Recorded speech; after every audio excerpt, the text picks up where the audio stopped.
Yes, we'll do. All right, next up, Brit Steuven. I guess I don't know how to pronounce your last. Steuven. Another comedian I have not met yet until this evening. So, Brit is a multi-passionate creative who spent 20 plus years helping people find their voice through marketing, community building, and coaching. She's the author of Mama Be Present, producer of Moms on the Mic, and founder of the Done Better Than Perfect Society. It says DBP Society, but I was trying to remember what that meant. A writing program for people who are tired of keeping their stories to themselves. When she's not writing or cheering others on, Brit is busy pretending with her 6-year-old, dancing badly in the kitchen, or oversharing online. Ladies and gentlemen, Brit Steuven.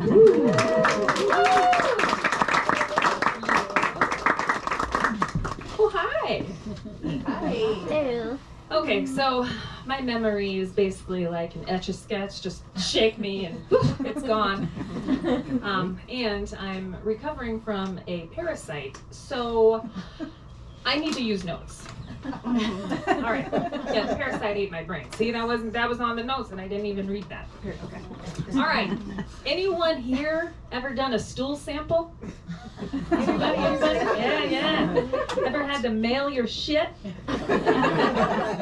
Nothing prepares you for the day that you have to walk into FedEx holding a boxed turd. But that experience prepares you for everything. Divorce, job loss, surprise colonoscopy, bring it. I just handed a crap-filled package to a disenchanted millennial. This whole process was absurd. First, the stool catcher they send you looks like a paper tray you'd get fries in at a food truck. I don't know what kind of petite pellets y'all are laying down in the morning, but I took one look at that dainty box and said, nope, Mama needs a Tupperware. That poor plastic bowl, a bowl that held a crisp, innocent dinner salad the week before, had no idea what was coming. Talk about a career pivot. Then I read the directions. I laughed and cried. It said, I kid you not, make sure stool does not come in contact with urine, toilet water, or soil. I'm sorry, soil? For that detail to be included, that means that many people gave up on the logistics and just went full frontier style in their backyard. That many people thought, fuck it, I'll just squat next to the dog. That many people realized it'd be easier to drop heat in the great outdoors than squeeze a Chipotle-sized butt biscuit into a salsa cup. So try memorizing that. Who can memorize that? Also, have you ever tried to poop without peeing while squatting? That's like trying to sneeze without blinking. Then, as if that weren't enough, after you catch your feces, and now I know why they use the word catch, because I mean you're literally like trying to catch it. After you catch it, you have to scoop it into 4 test tubes. I don't know, mine was, I don't know what yours were like, but did you have to put it into test tubes? No? Okay, well I had to.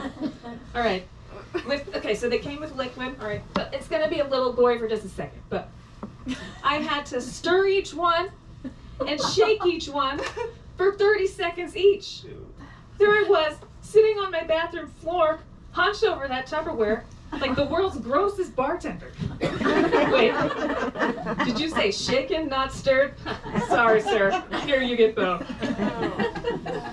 Then, once your poop shots are sealed, you have to refrigerate them next to your oat milk and leftover lasagna, like a normal Tuesday. Then you gotta walk into FedEx with your cute little biohazard box. This guy's sleeping. I don't know how he's sleeping. My drop-off location was at the photo counter at Walgreens, which is its own brand of comedy, right? 1 minute you're 20, carefree, and dropping off disposable cameras. The next, you're 40, and handing your morning movement to an innocent man named Darren. Here you go, buddy. Develop something beautiful. A few weeks later, you get the bill for $350. $350 $50. I'm sorry, but that shit should be free. It should come with a tote bag. When I sent these jokes to my mom, yes, my mom, I'm sure she was so proud. Her first question was, "You didn't keep the Tupperware, did you?" Of course not. I brought it to the Goodwill. You'll never buy bowls there again. All right, so good news, the sample worked. Bad news, they found the parasite. And since it was sucking my nutrients so aggressively, my doctor told me to start taking prenatal vitamins, which got me thinking, this is the closest I'll ever come to being pregnant. So I started eating for two, and started thinking of names, and started planning a gender reveal. I pictured a giant piñata filled with probiotics. Apparently, I got impregnated by a taco in Mexico or kimchi in Korea, which means this nasty bun could have been in my oven for over a year. Can you imagine the size of this thing? Then the doc tells me that I'll see it coming out. See it? And then what? Just flush it like a dead fish after all that? Man, that made me sad. But my son's been wanting a pet, so I thought maybe we could keep it. Maybe take it on walks, maybe throw it a ball. It'd probably have 3 heads and 8 legs. We could name it Ocho, you know, to honor its Mexican heritage. So, before I took the meds that would induce the birth of the Shih Tzu-sized tarantula, the pharmacist told me I'd have every GI symptom in the book. So I lit some candles, cleared my schedule, said farewell to my friends and family. And then nothing for 5 days. That parasite was hanging on like it had squatter's rights. When I finally did go, I didn't see Ocho. So I asked Dr. Google about my type of parasite, and it said it was microscopic. What? Who was I supposed to believe? Dr. Peterson or WebMD? So I never saw an alien come out of my butt. But something did change. My stink pickles started sinking.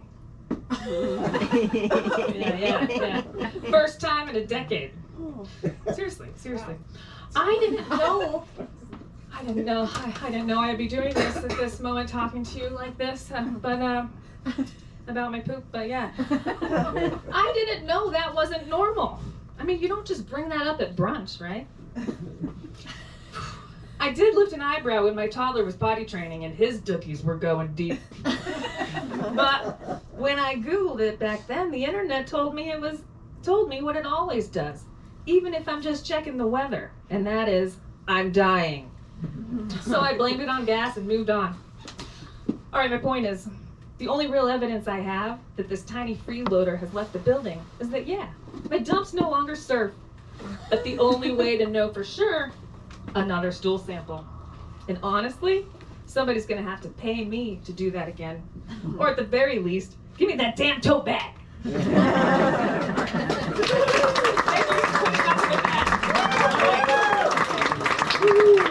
up for Brit Freeman. Thank you.